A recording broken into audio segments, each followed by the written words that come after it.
Is it possible to cure type 2 diabetes? Some people say it's impossible, other people are doing it. My name is Andreas Enfeldt from dietdoctor.com, and my guest today is Dr. Wortman. Welcome and thank you for being here. Thank you for having me. And I know we've done an interview before, and I know you have a fascinating story.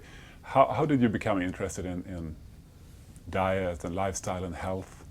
How did it start for you? I'm a medical doctor, and I practiced clinical medicine for a while, and I was quite familiar with diabetes at the time.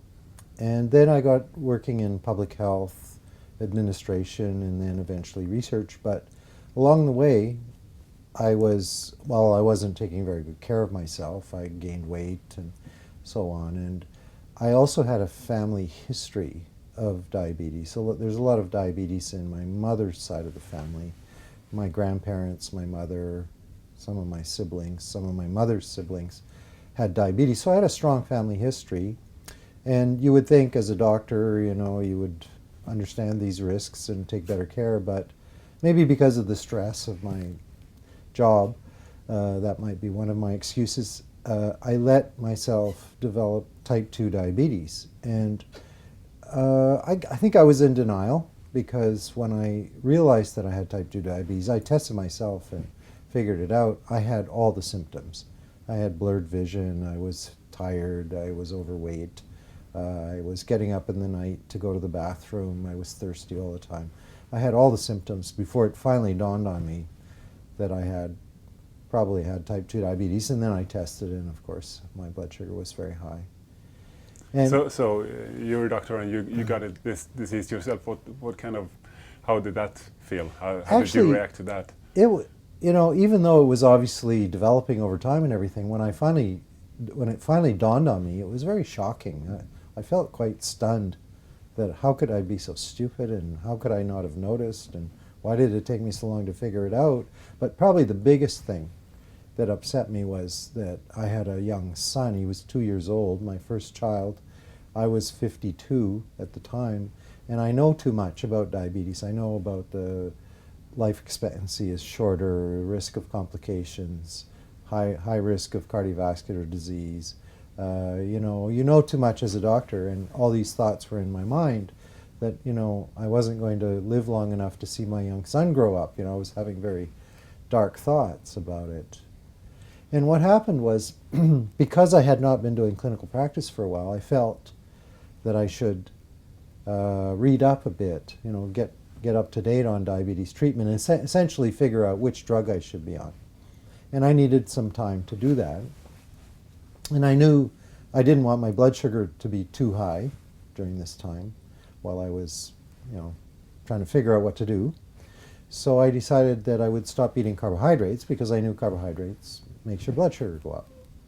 But during my training and during my practice, it had never occurred to me that you would eliminate diabetes as a therapy for diabetes. That you would eliminate carbohydrates as a therapy for diabetes. It never occurred to me that that was a therapy. So that's an advice you never gave your patients? Or I'd never been taught that. The guidelines don't say that.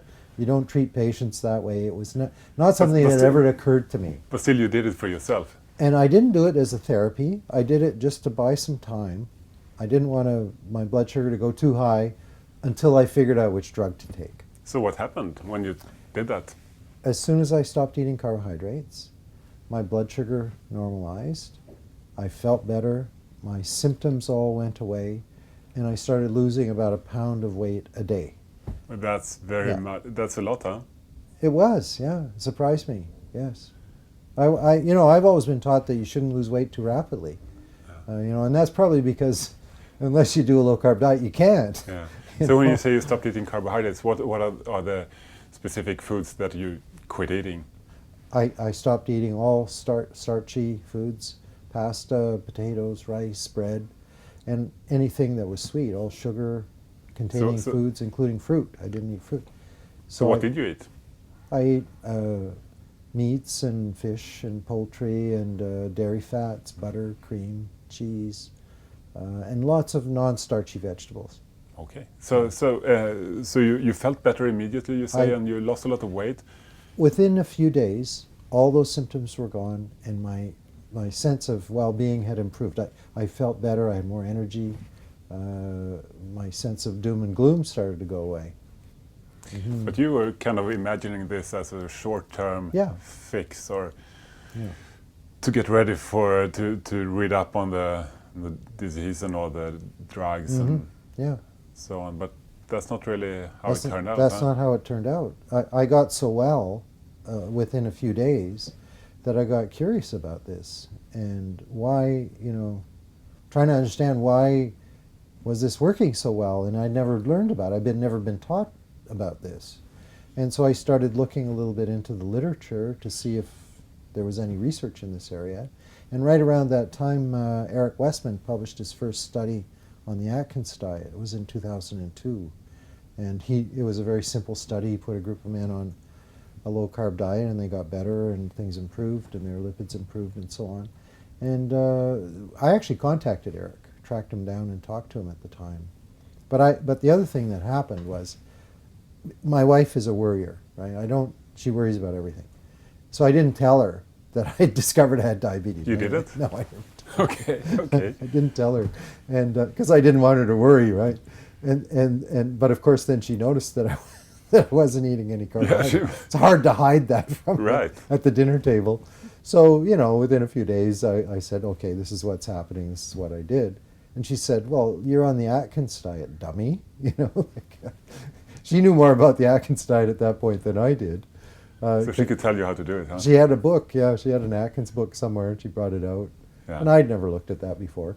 And she brought it out, and I looked at it, and sure enough, that's what I was doing. I was doing an Atkins diet. I was doing the induction part of the Atkins diet. So I read that, and then I looked around in the literature, and it encouraged me to keep doing it. And of course, at that time, the Atkins book wasn't specifically recommending this for diabetes. There was a book written later by Mary Vernon and Jackie Eberstein, Atkins for Diabetes, but at the time it was just about weight loss. But that's exactly what I was doing. Yeah. So you got started doing this, and that's like 11 years ago now. Yeah. Mm-hmm. What has happened since then? I began to understand it better. I actually began, it changed my career. I got really interested in it and started doing research in that area, and got to know many of the people that were doing the research in the States, people you've interviewed, people like Steve Finney and Jeff Volek and others, and was fortunate in terms of being able to get in a position to do some research myself. But for myself personally, I became, as time passed, I became more and more convinced that this was the right diet for me and the right diet to eliminate my diabetes problem. It went away. Did you need any medication?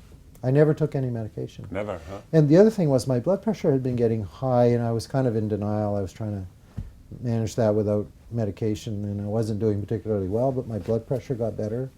I checked my lipids. I remember when the first time I checked my lipids, I'd been enjoying, butter and, cream, and I learned how to make my own ice cream, low-carb ice cream made with egg yolks and cream, all these fatty, saturated fats. And after about 3 or 4 months, I thought, well, I better check my lipids. I've been eating all this stuff I've been told not to eat. I better check my lipids. And I thought, well, the party's over, I can't keep eating all this rich, fatty food, obviously. And I checked my lipids, and they were great. It's okay. Like, wow. So what did you think then? I mean, well, that's not what we've been taught, right? No, it went completely against what I was taught. But my lipids were great. And again, that was another surprise to me, because I'd been doing this for a while at that point, a few months, and everything was great, and I fully expected my lipid profile would be bad, and it wasn't. Yeah. So, I mean, 11 years later, have you had any problems? Has it, no. Are you still on the same kind of diet? More than ever. I'm on a very low-carb diet throughout that no period. bread, no pasta, nothing, no sweets? No starches, no sweets. I might eat a handful of berries once in a while. Or so how's your blood sugar now? Normal. I get normal, high normal. I still have insulin resistance, so my fasting blood sugar will be 5.3, 5.5. Same with my that's good. Yeah, same with my hemoglobin A1C. It'll be 5.3, 5.3, 5.7 in that range. Yeah. But no medications. So how about your weight? You lose weight. You lost weight at the beginning. What happened with your weight after that? Yeah, my weight went down to about. I went down from close to 200. I never, I was never weighing myself before, until this started, and I didn't actually get a scale until after I'd been on the diet for a couple of weeks, and then I started weighing myself daily, and my weight. I estimate my weight was probably close to 190. And it went down to 150, and then bounced up a little bit. So I hover around 160 now, Yeah. And it doesn't seem to matter how much I eat or how much I exercise. It's always right around 160. So a low carb diet is not supposed to work long term, is what some people claim. But for you, Well, people say that you cannot stick to a lot of people say it's great in the short term. You can get good results. You can lose weight, etc. But nobody can stay on it, right? That's not true. You can stay on it, and it's easy to do. It gets easier over time. The longer you're on it, the easier it gets. And also, I think the longer you're on it, the less likely you are to relapse and start eating carbohydrates again. Now, if I eat something that's carbohydrate now, I feel crappy. It doesn't feel good. that's very impressive after 11 years. But you have some even more interesting stories to share. I know you like you mentioned, you did some research on this. Can you talk about that? Well, when I discovered I had diabetes, I was working in a job where I had responsibility for the health services for First Nations people over a big area, province of British Columbia. So a big area, lots of challenges, big staff, big operation. And the population that we were serving has a very high rate of diabetes. First Nations people have high rates of obesity, metabolic syndrome, type 2 diabetes. So I got interested in this because the diet I was eating, I began to connect the dots that this diet resembled their traditional diet. And this is on the west coast of Canada, where the traditional foods are seafoods, all kinds of seafoods and land mammals. They did not practice agriculture. They cultivated they did fish farming. They did clam beds and clam gardens and things like that, which is interesting. And they ate some wild foods from the plant, from wild plant foods from the forest. They ate berries, but it looked to me like their diet was mainly high fat, moderate protein, and not a lot of starch and sugar. And they had experienced a huge diet change over the recent decades and a huge increase in type 2 diabetes. So I started looking into that, and Steve Finney was somebody who helped me. We looked at some of the traditional foods, particularly oolican grease, which is a unique oil that they historically, for back beyond anyone's memory, the First Nations on the coast extract the oil from a little fish that they catch. It's the first fish that comes up in the rivers in the springtime, and they make it's a big deal. The whole village moves to the oolican grounds, and they spend a lot of time there catching the fish and rendering the oil from it. And we started exploring that, and what that did was it taught me the importance of fats in the diet. These people historically had eaten a very high-fat diet, a lot of marine fats, both that oolican grease and the marine mammals and the fatty fish like salmon and so on. And they were very healthy people. They had a very robust culture until diseases, from Europeans came and damaged things. But the remarkable thing was they transitioned from that high-fat, moderate protein diet to a very poor diet, of highly refined carbohydrate foods, starchy, sugary foods, a lot of sugar, pop and chips and terrible foods. And what's happened? Their health, obesity and diabetes became very common. They had a very high prevalence of diabetes. So I got interested in that, and I approached a small First Nations on a little island, and I said to them, maybe if you went back to your traditional diet, we could fix these problems. These problems seem to be linked to that change in diet. And of course, it's hard to go back completely to a traditional diet. Not everybody wants to. Even if they do, they may not get all the traditional foods. So we said, well, you can add market foods, but they can't have starch or sugar in them. So they ate a traditional diet. They ate all their traditional foods, but they added pork and chicken and butter and cream and non-starchy vegetables like cauliflower and broccoli and leafy greens and so on, which weren't technically traditional foods, but conformed to the macronutrient composition of their original diet. And of course, they got better. And you were doing a TV documentary about this project, right? The Canadian Broadcasting Corporation got interested in this, and they had a crew that followed me around for a year when we were doing this research and did a documentary, 1-hour documentary on it. Yeah. What's it called? It was called My Big Fat Diet. And it was broadcast in Canada several times nationally, but I don't think it ever got broadcast anywhere else. If it did, I'm not aware of that. It was very popular in Canada. Can you get to see it somewhere? Well, I shouldn't tell you this because the producers don't like it, but I think you could see it on YouTube. Oh, well, pretend you didn't say that.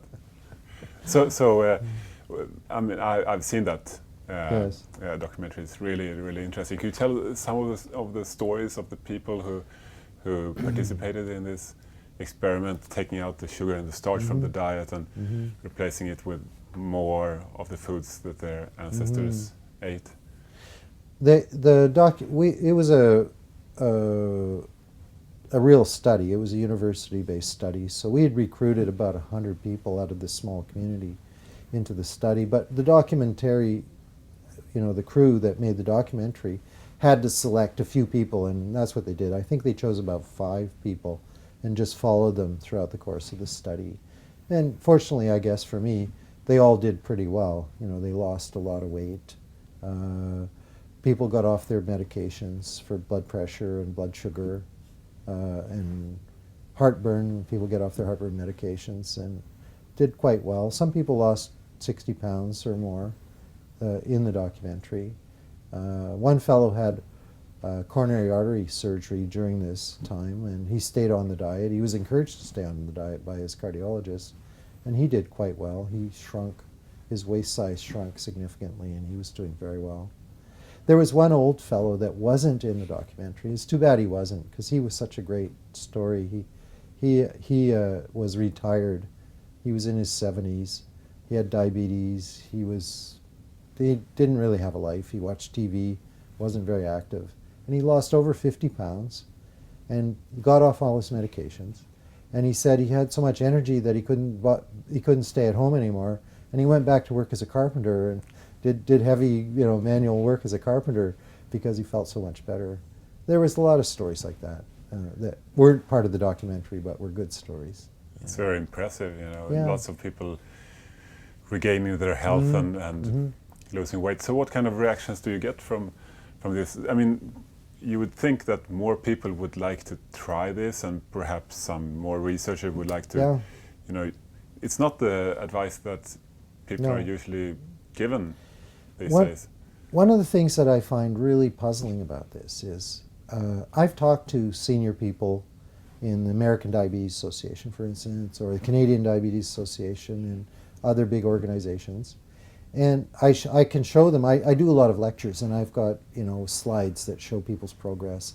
They start off here overweight, using insulin, not controlling, and then a few weeks later they've lost weight, they're off their insulin, their blood sugars are normal, their blood pressures are normal, and there's a complete turnaround. And people look at that and they shrug their shoulders and they say, yeah, of course somebody can do that, but nobody can stick to it. And yeah, if you want to impress somebody, you need to have a big study, thousands of people doing that. And I say to them, well, if I did that with a drug, I would be a wealthy man. You would be all over me for that. If it was a molecule that made that difference. But it's a simple dietary change, and nobody wants to hear about it. It just seems very odd to me. Why? Why do you think? Why not? Why is nobody interested in that? That's a very hard question to answer. I think there's a multiple answer to that question. I think a lot of people are in organizations and positions that are funded by the drug industry. And the drug industry doesn't want people doing this. They get off the drugs. Bad for business. Yeah, it's bad for business. Totally bad for business. And these big organizations depend on drug company funding. That's how they get their. That's how they run. How about government funding? Well, government. I worked in government, and government doesn't get directly involved in those kinds of things, in setting those. They leave that stuff to the scientific organizations. They don't really get much direct government funding. So I don't think government wants to step in and displace the drug company funding. So it's going to take a long time for this to... Well, you see, the other problem is that there's nothing to patent there. There's nobody who's going to get wealthy from patenting this. And that our system runs on something that can be patented and marketed and turn a profit, and that's how the funding flows through the system in terms of both the research agenda and also how recommendations are generated. And there's nothing there to patent.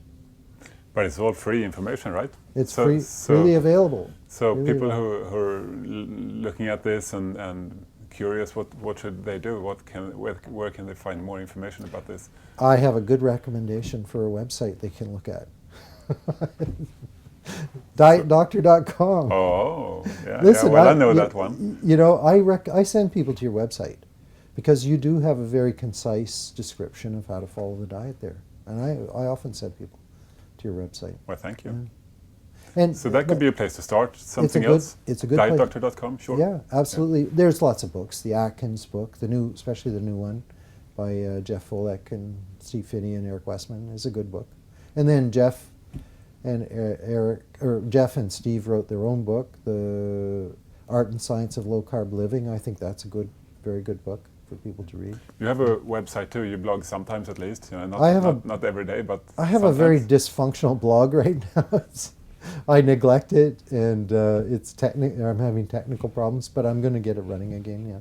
Yeah, maybe when people see this, where is it? drjwortman.com. drjwortman. DRJAYWORTMAN.com. Yeah, so lots of different options for people who want to try this. I think, I mean, like you said, it's kind of depressing that it's not picked up more by big organizations yet. Yes. Do you see any change coming? I lecture to doctors. I do lectures a few times a year to doctors. And my sense is the physicians that are working at the front lines, at the coalface, understand that there's a lack of effectiveness in the tools that they've been given. Because I'll lecture in, for instance, a diabetes course, where every other lecture tells them the conventional approach. And then I come along and tell them, do everything completely different. And these are the results you can get. And they respond very positively to that. I think there's a recognition out there that the conventional approach is failing us and that they do need something different. The problem is, how do they do this in practice? Like, how do they take, these people work in very business, in business-like environments that are very busy, and they have to be up to date on a whole range of diseases and therapies, and how do they fit this new thing into their practice in a way that makes sense and pays the bills? That's the challenge. So it's a challenge, huh? It is a challenge. But it can be done, I'm sure. I think it can be done. I think it's going to have to be done. I don't think the conventional approach is going to be sustainable. It first of all, doesn't work very well. Secondly, it gets very costly. And I think the system will buckle under the weight of that cost. Yeah. So people who want to try this out, you gave us quite a few recommendations. I'm going to put them below this video in the information section for anyone who want to check them out. So thank you so much for doing this interview. You're welcome. And I'm sure a lot of people are going to walk in your footsteps. Good. Hopefully. Good.